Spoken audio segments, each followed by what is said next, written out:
Okay, in this exam technique question, I am trying to highlight the importance of, staying in the moment or staying present when you're completing your exam. So I set this in the context of sport of golf this time. And anybody who's played golf, sometimes you can spend a long time on the golf course, and if you have the start of the round does not go well, you may sabotage yourself and think the rest of the round is not going to go well, like I've highlighted here in terms of Tiger double bogey in the first hole. And if you look up the record books, he actually did play really poorly in the first 9 holes of the first time he won the Masters, but he ended up breaking all sorts of records in that year, 1997. So I try to set the same context in the context of a physics exam, where a person struggles on the first question of the exam, and that can be a difficult blow, and it can sort of rattle people's attention or focus, and this is much easier said than done, but it is super critical that you work on your ability to manage your emotions and manage your expectations during an exam, in that one question, the result of one question does not have to at all influence the impact of the entire rest of the exam. As I said, it's much easier said than done, but it's important to be cognizant of this, what can be an issue. So what I recommend, and this goes back to the exam technique question 2, is that if you, or I guess the exam technique really question 1 in terms of your game plan, I encourage you to set out in an exam completing questions from easy to difficult. This might be by first identifying your strengths and weaknesses, and picking questions that you feel strong in initially, or in reading a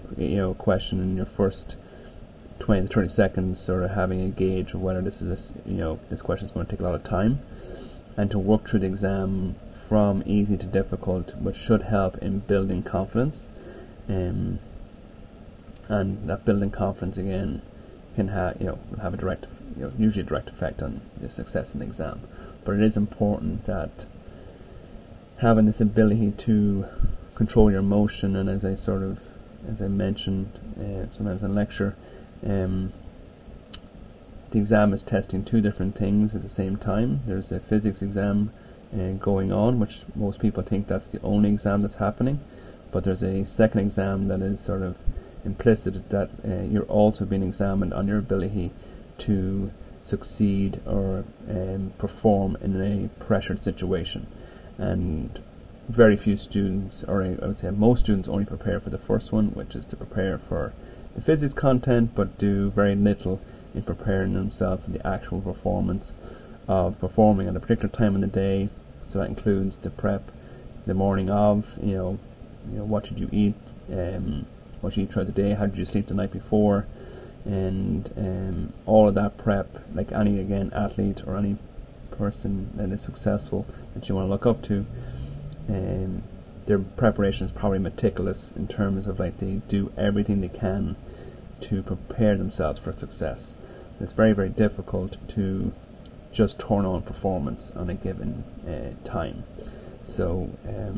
for this one again, to help settle nerves, again, I strongly recommend taking a look at the practice exam, setting out a game plan,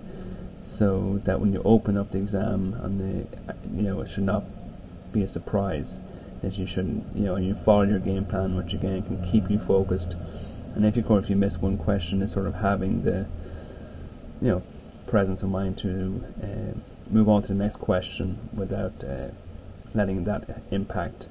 the performance in the previous question impact on your performance on any future questions.